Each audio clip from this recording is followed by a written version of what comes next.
Proclamação do Evangelho de Nosso Senhor Jesus Cristo, segundo João. Glória a vós, Senhor. Naquele tempo disse Jesus: em verdade vos digo, quem não entra no redil das ovelhas pela porta, mas sobe por outro lugar, é ladrão e assaltante. Quem entra pela porta é o pastor das ovelhas. A esse o porteiro abre, e as ovelhas escutam sua voz. Ele chama as ovelhas pelo nome e as conduz para fora. E depois de fazer sair todas as que são suas, caminha à sua frente, e as ovelhas o seguem, porque conhecem a sua voz. Mas não seguem o estranho, antes fogem dele, porque não conhecem a voz dos estranhos. E Jesus contou-lhes esta parábola, mas eles não entenderam o que ele queria dizer. Então, Jesus continuou: em verdade eu vos digo, eu sou a porta das ovelhas. Todos aqueles que vieram antes de mim são ladrões e assaltantes, mas as ovelhas não os escutaram. Eu sou a porta, quem entrar por mim será salvo.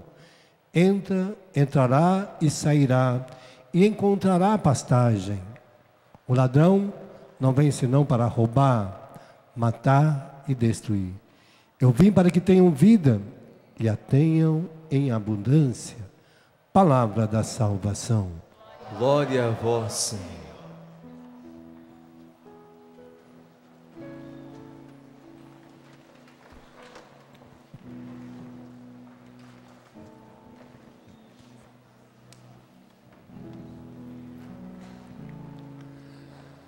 Jesus vai mostrar aqui como é rico a nossa vida, nossa família, quando nós escutamos a Deus, quando o pai e a mãe escutam a Deus.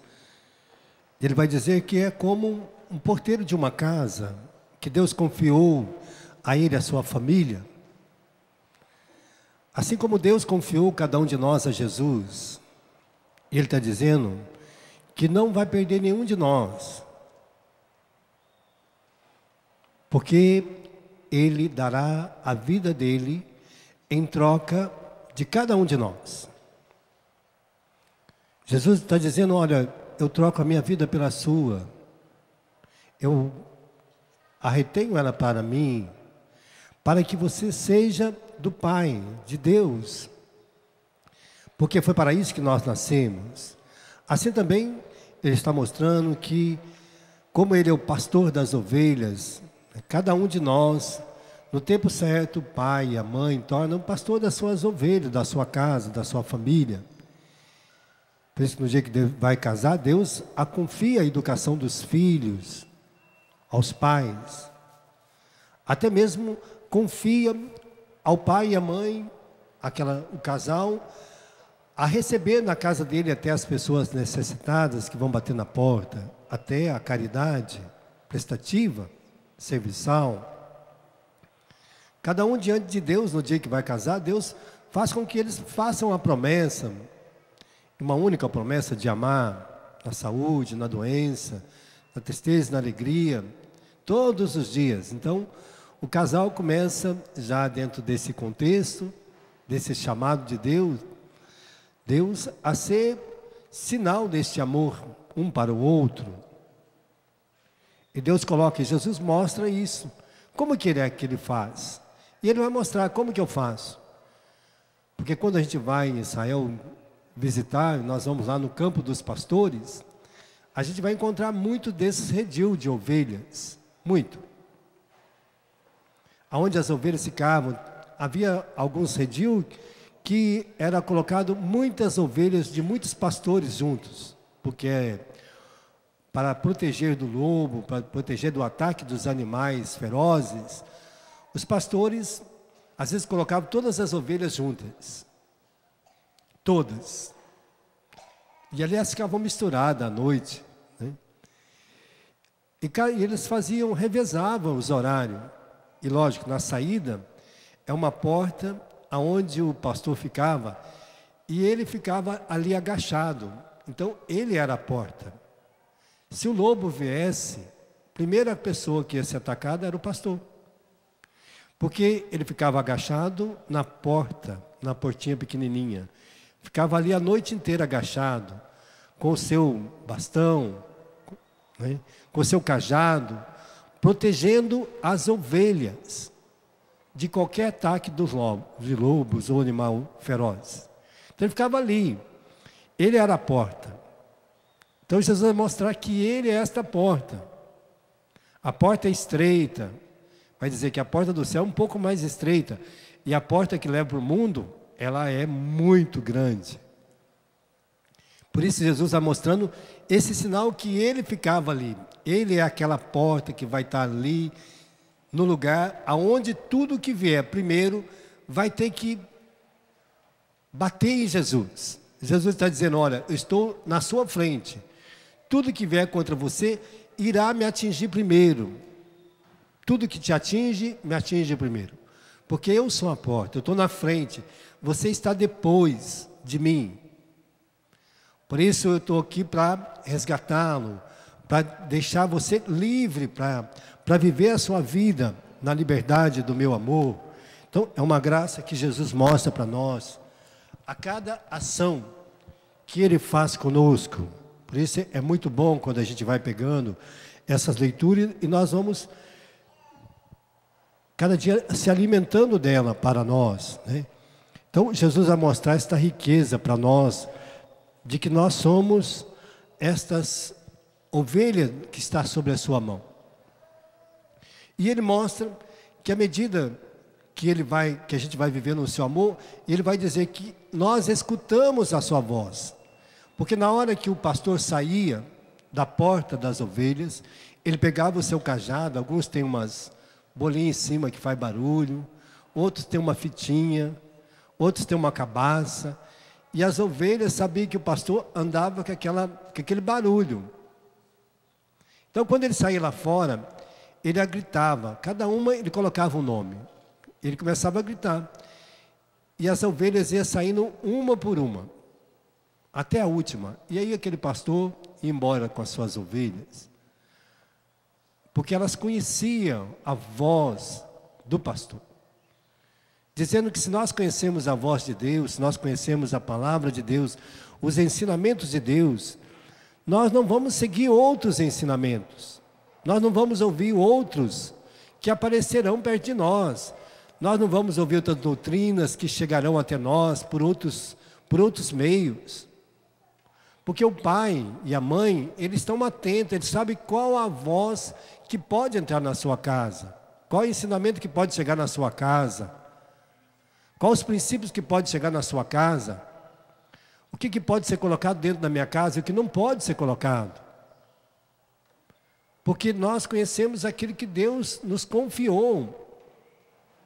E por isso ele está dizendo, olha, eles não ouvirão outras vozes, porque irão outros roubar a nossa casa, tentarão entrar, não vão entrar pela porta, porque a porta, o pai está lá, ou a mãe está lá, vigiando, mas vão entrar por outro lugar, vão entrar escalar o muro, pular o muro, vão cercar nossos filhos lá fora, vão assecá-los de certas situações e vão prendê-los em outros princípios.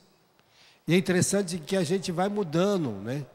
Como que a gente muda? Como a gente muda os nossos princípios rapidamente, dependendo das pessoas que a gente vai andar. Dependendo do lugar que a gente frequenta, do ambiente que a gente vai, como que muda? Aquela pessoa às vezes que está na nossa frente, como ela é capaz de nos contagiar se a gente não tem segurança na nossa família, se o rapaz ou a moça não tem, o jovem não tem confiança no pai ou na mãe, ele vai ouvir outras vozes também. Se o pai e a mãe não são aqueles que estão na porta da sua casa segurando, vão entrar, vão ouvir outras vozes e vão escutá-los e vão ser seduzidos por ele. Quantas vezes a gente é seduzido? Porque mesmo que às vezes meu pai fala, minha mãe fala, mas se eu não tenho confiança naquilo que eles é como pessoa para mim, eu fico fragilizado por causa das atitudes que às vezes tem na minha casa. E Jesus está dizendo que ele não, ele é a segurança. Quando ele fala aquilo que vai ter a vida eterna, que vai santificar a vida do homem, que vai dar vida em plenitude ao homem, que vai fazer com que o homem experimente toda a sua graça, toda a sua riqueza. E nós vamos conseguir, a cada dia, crescer nisso. Por isso ele está dizendo, o homem que cuida dos seus, o bom pastor cuida dos seus, como eu cuido das minhas ovelhas, o pai também cuida dos seus filhos como um bom pastor. Ele pastoreia, ele conhece, ele sabe quando o filho chega, ele sabe o que está acontecendo só de olhar para o filho, só de olhar. As mães têm um faro, né? Tem um tino, tem uma sensibilidade incrível, porque ela olha para o filho, ela sabe o que está acontecendo. Ela olha para a filha, ela sabe o que está acontecendo. Ela sabe como que está o comportamento, a mudança, né? Nós percebemos toda a mudança no corpo, nas atitudes, nas ações de cada um. A gente percebe, o pai e a mãe percebem, né? Quando está entrando algo novo dentro de casa, alguma coisa que não está bem, a gente já começa a perceber. A mãe já começa a olhar para a filha e já começa a perguntar, minha filha, o que está acontecendo? Você está diferente, você não é a mesma mais, você mudou, as suas atitudes estão diferentes. Por quê? Com quem você está andando? Quem é a pessoa que está do seu lado? Esse dia até eu estava conversando com uma senhora e ela disse, padre, eu não sei mais o que fazer. Olha, minha filha tem 17 anos e de repente uma menina começou a frequentar a minha casa, fez amizade com a minha filha, elas eram colegas de escola. Passado, depois de 2 meses que aquela menina começou a frequentar a minha casa, minha menina começou a deixar de ir na igreja, começou a deixar de rezar, começou a deixar de estudar, de sair, começar a mudar as atitudes, as roupas, vestimento. E agora, eu dei um basta. A minha filha preferiu deixar de morar aqui em casa. Se eu proibir, ela disse que não vai ficar aqui em casa mais e que vai mudar daqui e vai morar na casa daquela menina.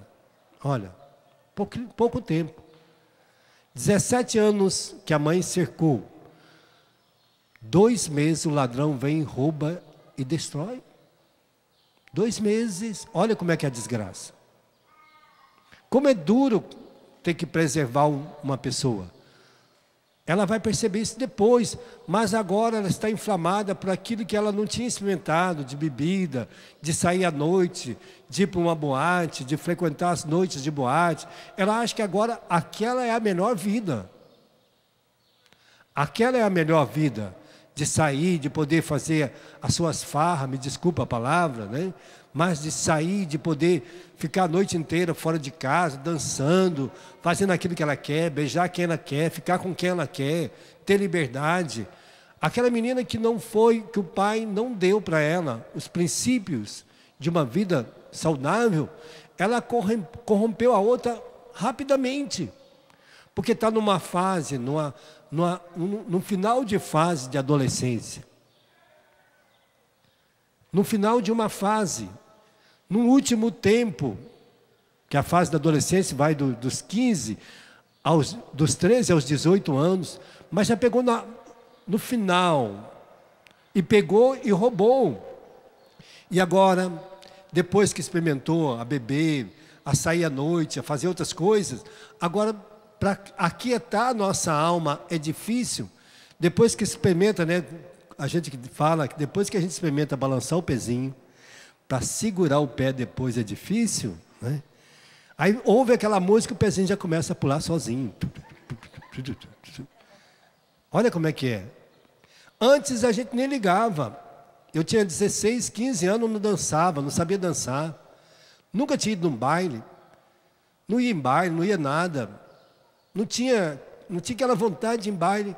Aí um dia passou um amigo meu lá, olha, vai ter uma brincadeira dançante ali. Aí eu fui na brincadeira. Cheguei lá, a menina falou, você quer aprender a dançar? Eu falei, mas eu sou cintura dura. Ela falou, não, você vai mexendo aqui que vai dar conta. Olha, rapidinho eu aprendi a dançar. E quem falou que eu parava depois? Então, a sedução é assim, ela rapidinho se aprende, rapidinho. E depois, para segurar o pé, para amarrar o pé, olha, para mim deixar de fazer aquilo, quanto que durou, quanto sacrifício. Quantas noites eu perdi de sono por causa do balancinho do pé. Não é que é pecado, não é questão de pecado, é questão que depois daquele balancinho do pé, aí foi, naquela brincadeira eu comecei a aprender a beber, era só ponche nas brincadeiras dançantes. Mas tinha um amigo meu que levava uma garrafa de cachaça. Aí inteirava o ponche com a cachaça. Olha aí. Para que lado eu fui? Para aquele lado. Porque atrás da sedução vem as outras coisas. E minha mãe não estava lá, meu pai não estava lá, ninguém estava lá, eu não sabia. Só que aquela pessoa, ele já estava acostumado a viver aquela vida, eu não. Mas depois que você experimenta o primeiro golo, primeiro dia de ficar tonto, pronto. Já mexeu com a sua vontade, já mexeu com o desejo. E aí a boca fica seca de novo. Aí quando chega no próximo sábado, você já está doidinho para experimentar aquela sensação nova. Aí já não é mais uma dorzinha, mas tem que aumentar a dose. E a dose só vai aumentando. E a dose só aumenta, não diminui. Depois já não é mais uma dose, já não é mais um copo, já passa para diversos copos, já passa para uma garrafa, depois já vira litro. E nós vamos vendo que o sedutor está dizendo, por isso Jesus está dizendo, ele vence não para roubar, matar e destruir. Mas o que leva um jovem às vezes? Quantas vezes eu chegava e às vezes a gente via a situação dentro da nossa própria casa que causa descontentamento. É triste, né, quando a gente é jovem, adolescente, e que a gente começa a trabalhar ou sair para a rua, e aí você escuta alguém dizer assim, olha, seu pai é sem vergonha. Você até quer acreditar no seu pai, mas chega uma pessoa e diz, olha, teu pai é sem vergonha. Seu pai tem outra mulher, seu pai sai com outra pessoa, seu pai é mentiroso, seu pai é enganador. Olha, seu pai é um mau caráter. Como que eu vou respeitar aquele pai? Eu chego em casa, até eu quero.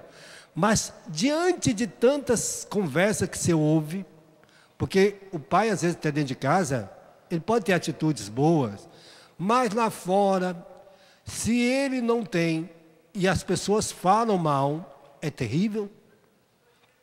Aquilo entra na nossa alma. E o jovem fica vulnerável por causa daquilo, porque nós somos adolescentes, jovens ainda, não temos maturidade para distinguir as coisas. Ou alguém que fala mal da mãe, olha, tua mãe, olha, sua mãe é ruim, é miserável, sua mãe não paga, sua mãe deixa de fazer, sua mãe mente, sua mãe engana. E é triste quando a gente ouve isso dentro de casa, né? Pior ainda. Quando o casal está brigando, a gente está ali do lado, e a gente escuta o pai falar, eu não sei porque que eu casei com a sua mãe. Não sei porque que eu casei com ela. Olha, a mulher não presta, a mulher é tudo igual, a mulher não sei o quê. Então, a gente às vezes escuta isso. Como fica o coração de um filho diante de tudo isso? Desconfiado, inseguro, com medo e desacreditado da sua família. Ou quando a mãe fala do pai, que eu não sei porque eu casei com seu pai. A gente fala, meu Deus, eu nasci numa casa que eu não sei porque que eu nasci. Que sentido tem a minha vida? Que sentido tem o meu ser diante de tudo isso? E a mãe, porque seu pai é isso, seu pai é sem vergonha, seu pai faz isso, seu pai faz aquilo. E a gente fala, meu Deus do céu, e agora? Como que eu vou respeitar meu pai se minha mãe fala mal? Como que eu vou respeitar minha mãe se meu pai fala mal dela? Então nós vamos percebendo que às vezes as atitudes dentro de casa nós vamos tirando a autoridade um do outro. Às vezes a gente vê na nossa casa, na nossa família essas situações, que a mãe não pode fazer as coisas porque o pai, se seu pai ficar sabendo disso, ele mata nós tudo, a gente não pode contar. Tem que mentir e enganar o pai. Porque se sua mãe ficar sabendo disso, nossa, ela vai derrubar a casa. A gente não pode contar para nossa mãe. Então tem coisa que às vezes a menina gostaria de conversar com a mãe, mas não pode. Porque se ela falar, a mãe vai virar um inferno. Tem coisa que o menino não pode falar nem para a mãe nem para o pai, porque se contar, vai virar um inferno. Vai virar um chapéu velho a casa, vai derrubar a casa. E aí vai contar para quem? Vai contar para alguém lá fora. E alguém lá fora não está preparado para dar instrução para os nossos filhos. É nós. E aí a gente tem que mentir. Como é que você está? Estou bem. Não pode falar a verdade. Às vezes a menina está namorando, está passando por uma crise no namoro, por alguma situação na sua sexualidade, na afetividade. Ela não pode contar para a mãe, não pode contar para o pai. Ela tem que contar consigo mesmo, porque se ela falar daquilo que está acontecendo no namoro, a casa vai cair. Está vendo? E assim, às vezes a gente vê, sai e escuta isso. Então, os jovens passam por um mau pedaço na situação. E eles têm essa insegurança. Se o filho desconfiou do pai, se a filha desconfiou, já não tem segurança, qualquer um pode roubar. Por que às vezes eu ficava inseguro? Porque muitas vezes eu não podia falar com meu pai. Quando eu ia abrir a boca, era só o dedinho. Não pode. Então, você não pode falar. Às vezes você vai falar com a mãe, ela não pode ouvir. Agora eu estou ocupado, eu não posso te ouvir. Olha, eu chego em casa, só tem problema. E aí a menina não pode falar porque já é um problema. O filho, pai, eu gostaria de falar com o senhor. Agora eu estou cansado, cheguei do serviço, ninguém me dá sossego. Aí ele não pode falar, porque ele está cansado, não pode ouvir. O traficante vai ouvir teu filho. Muito bem. A prostituição vai ouvir teu filho, tua filha. Os drogados vão ouvir. Os alcoólatras vão ouvir. Todo mundo vai ouvir. É interessante que você chega num boteco, o cara fala assim, nossa senhora, estava te esperando aqui, rapaz. Está com saudade de você. Olha, você vê. Em casa, ninguém está com saudade. E é triste quando dentro da nossa casa, a gente se sente já não mais vontade de voltar para casa. Quando o esposo já não sente mais vontade de voltar para casa, porque tem muita briga. A esposa já chega em casa nervosa, porque ela trabalhou o dia inteiro, eu sei que está cansada. E ela chega cansada, e tem muita coisa para fazer, tem todas as coisas para fazer. E ela chega, e aí chega o esposo, ela está com a cara feia, emburrada. Ou o esposo chega antes, a esposa chega depois, ele está com a cara feia, emburrada. E aí quem quer voltar para casa? Ninguém, nem filho, nem marido, nem mulher. A casa já fica um depósito de gente com a cara feia, emburrada e nervosa. Essa ovelha vai perder muita ovelha. Esse pastor vai perder ovelha. Essa pastora vai perder muitas ovelhas. Jesus está dizendo, a porta do redil, aonde nós escutamos a Deus, é interessante.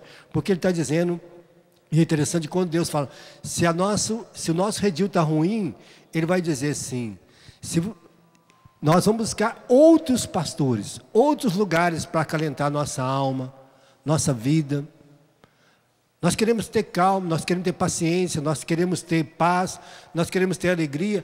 E nós vamos correr por esse mundo atrás disso. Nós queremos saciar a nossa alma de amor, de um abraço, de uma acolhida.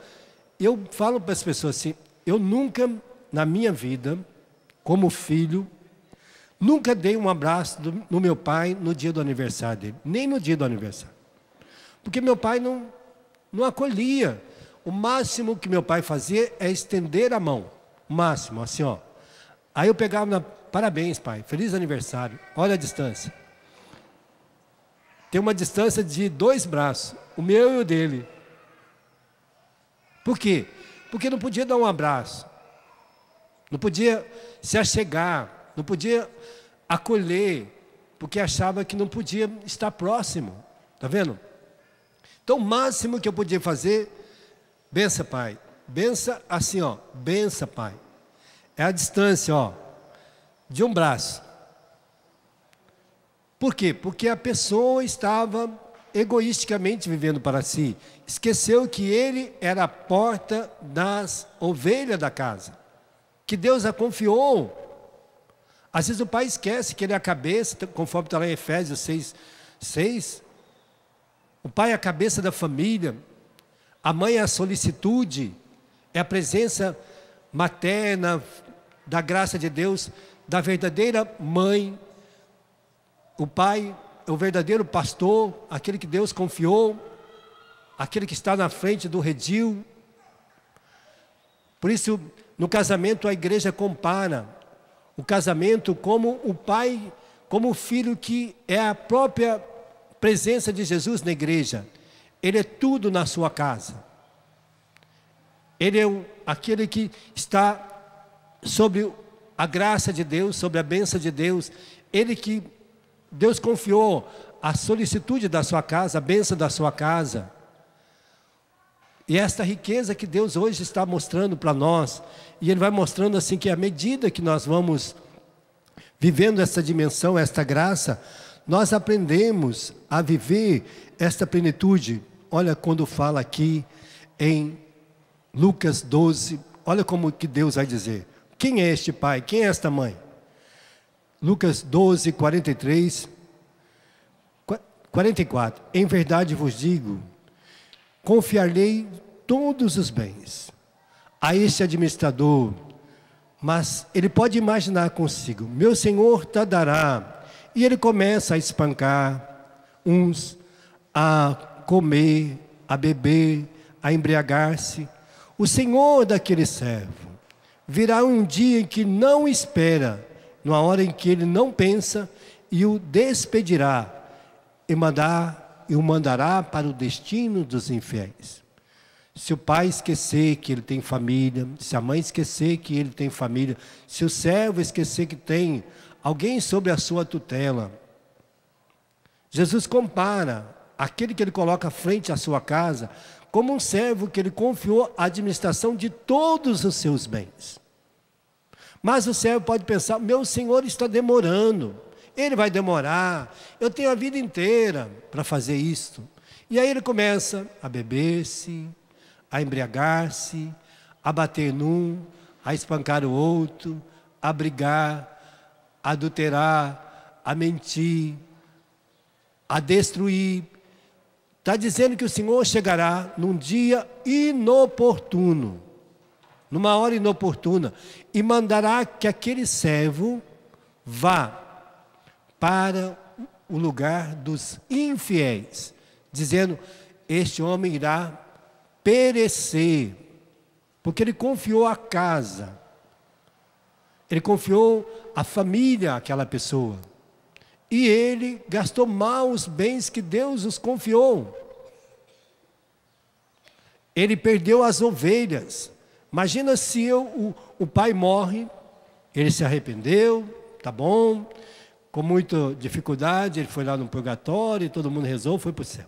Ele chega no céu. E aí ele olha no inferno, está todos os filhos dele no inferno. Ele vai ter paz? Imagina a mãe que morre, pode até que ela rezou, ela se arrependeu e foi para o céu. Mas todos os filhos dela foram para o inferno. E ela chega lá do céu e olha e vê os filhos no inferno e ela não pode fazer mais nada. Ou eu, ou você que vê nosso pai e nossa mãe todos errados, nós temos Deus no coração, temos tudo de Deus, aprendemos, vamos para o céu e vamos olhar do céu e ver nosso pai no inferno. Será que vai ter alegria? E nós não vamos poder salvá-lo mais? Assim também a nossa mãe. Imagina se eu ver a pessoa chegar no céu e ver a mãe no inferno, e ele não fez nada para salvá-la. Deus confiou, mas ele se arrependeu, ele foi lá para o purgatório, com muito tempo ele foi para o céu, e a mãe morreu e vai para o purgatório, vai para o inferno. Que riqueza eu vou me ver desse jeito. Por isso, como é importante nós sabermos cuidar um dos outros, saber que nós queremos levar todos para o céu. Jesus está dizendo desta preocupação que Ele tem, e que deve estar no meu coração, no seu coração, de tentar salvar o maior número de pessoas possível dentro da nossa casa, nossos parentes, vizinhos. Cada pessoa que Deus vai colocar como que a gente está sob a porta das ovelhas, cuidando de cada uma, sabendo que o Senhor não vai demorar, sabendo que Ele não tardará, mas Ele está para voltar a qualquer momento. E Ele confiou a nós esta graça, esta riqueza. E aí sim, à medida que eu vou alimentando a minha vida com esta riqueza, o que vai acontecer comigo, com a minha casa? Colossenses 3,15. Que triunfe em vossos corações a paz de Cristo, para a qual foste chamado, não outra coisa, a fim de formar um único corpo. Sede agradecidos. A palavra de Cristo permaneça entre vós, em toda a sua riqueza, de sorte, com toda a sabedoria, vós possais instruir, exortar-vos mutuamente, sob a inspiração de ação de graças, cantai a Deus de todo o coração, salmos, hinos, cânticos espirituais. Tudo quanto fizerdes, por palavras ou por obra, fazei em nome de nosso Senhor, dando graças a Deus Pai.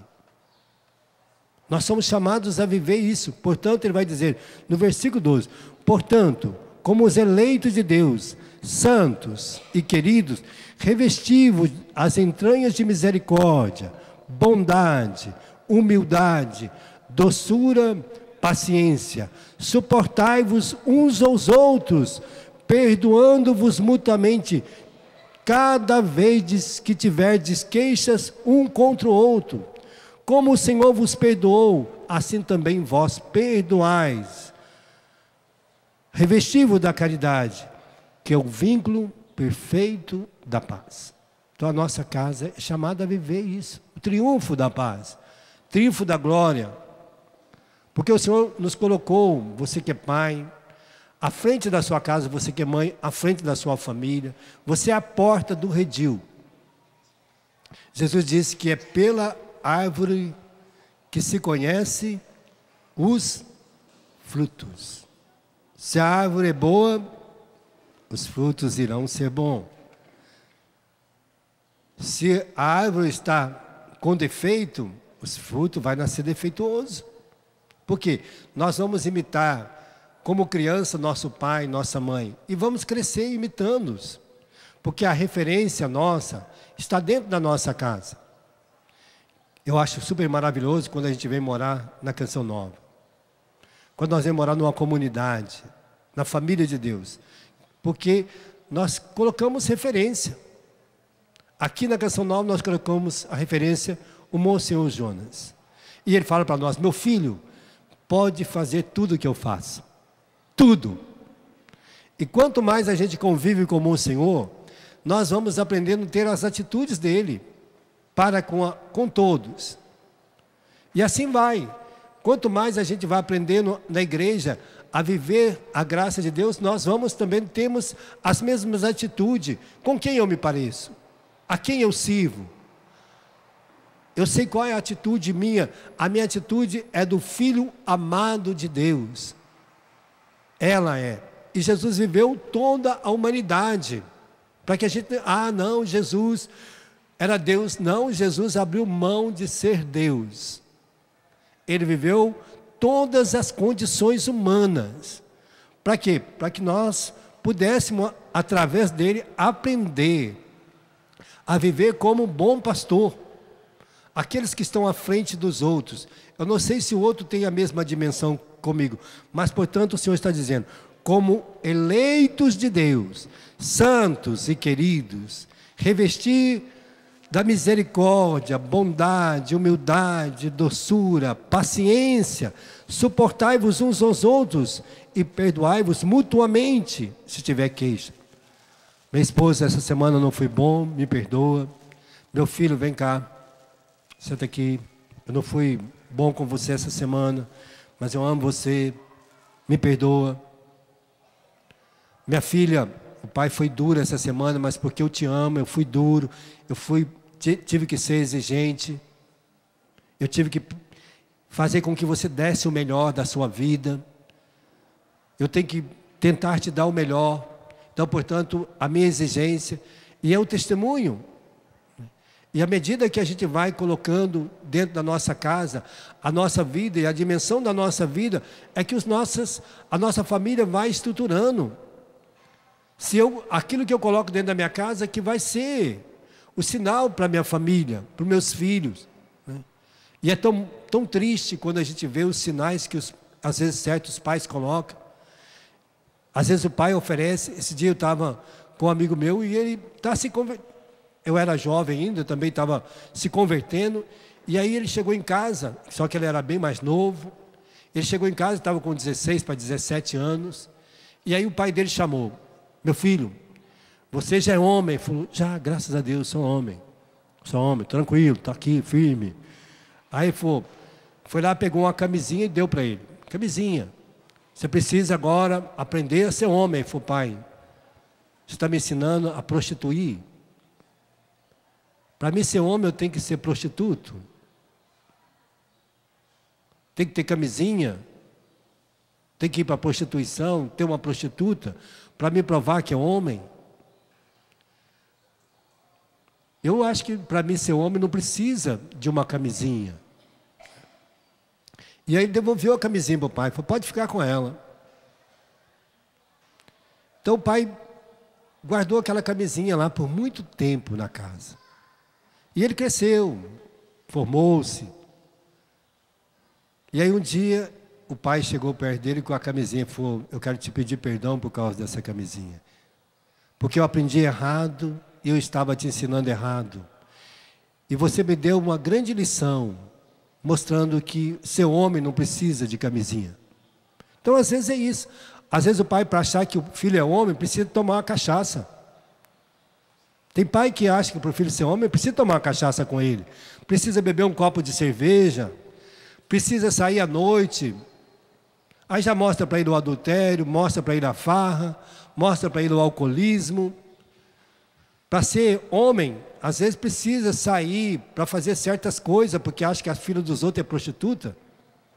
Não. Se você não respeita a casa dos outros, ninguém vai respeitar a sua. Então ele deveria ensinar o filho na hora: que bom que você não viva a prostituição. Que bom que você não usa ninguém como prostituto, como prostituta. E aí vai ser também as meninas, né? A educação é a mesma coisa. Nós vamos vendo tudo que nós vamos colocando. Às vezes eu coloco dentro da minha casa situações e que vai tornar embaraçosa para os meus filhos depois. Tudo aquilo que o pai coloca dentro da casa, ou é bênção ou é maldição. Tudo que a mãe coloca, ou é bênção ou é maldição. Ou está sendo sinal para a sua família, sinal de que você é aquela que cuida da sua família como uma família de Deus, ou apenas uma pessoa que está ali, vivendo a filiação familiar. Então, nossa família é essa família que Deus está dizendo que nós devemos ser. Essa família que Deus confiou ao pai, à mãe, a ser o guarda da sua casa. E nós, irmãos, sermos guarda dos nossos irmãos. É tão duro quando a gente tem muitos irmãos e você não pode falar com os seus irmãos. Você não pode dizer nada para o seu irmão porque ele acha que você é mentiroso, porque você mentiu, porque você enganou, ele não te perdoa. É tão duro quando a gente gostaria de ajudar o nosso irmão e está vendo que ele está indo para um lugar errado e você vai falar e seu irmão diz para você: quem é você para falar comigo? Eu me lembro que eu fumava e aí minha irmã estava grávida. E aí ela estava com cigarro E eu falei para ela assim: menina, como que você está fumando, grávida? Ela falou: de quem é esse maço de cigarro que está ali na gaveta? Eu falei: meu. Ela falou: como é que você pode falar de mim?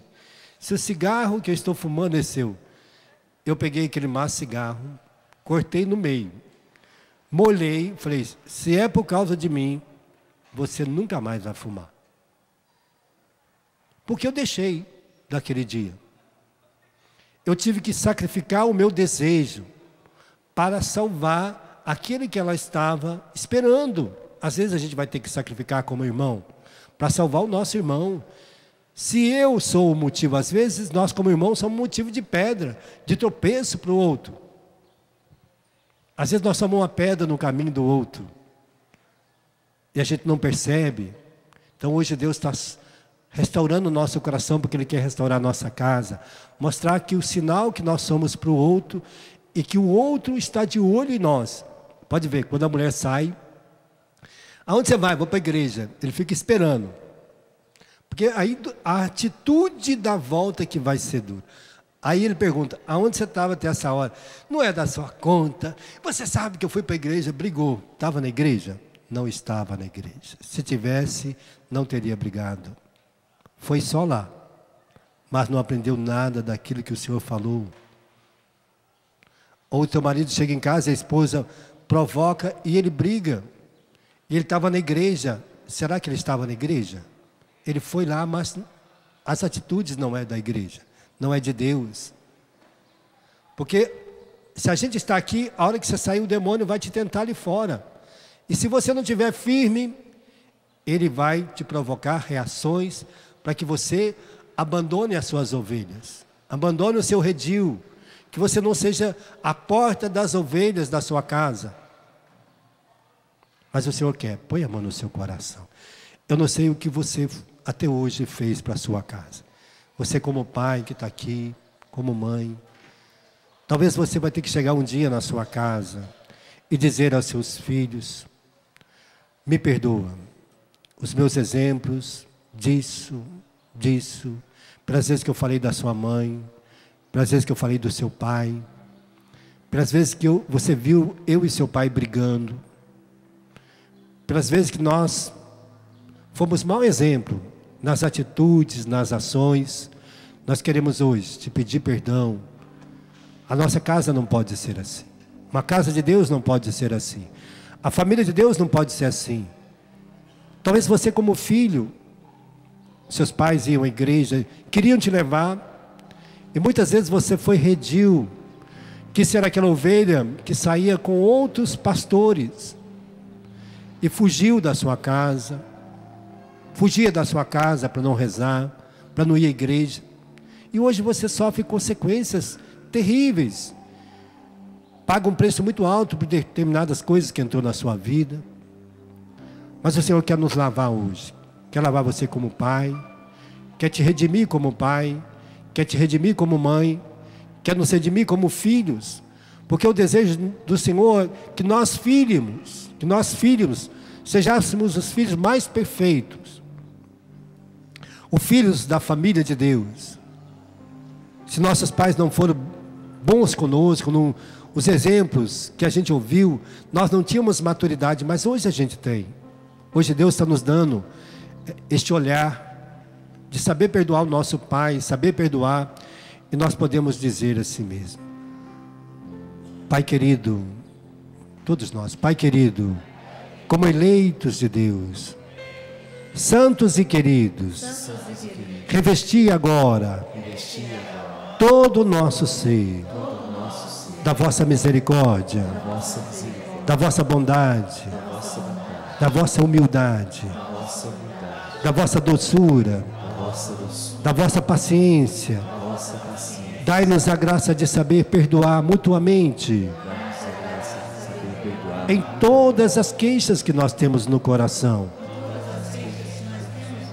Assim como o Senhor nos perdoou, revesti-nos de toda a caridade, que triunfe em nosso coração a vossa paz, encha a nossa casa de toda a riqueza, de toda sabedoria, toda sabedoria, para que nós possamos dela alimentar e viver.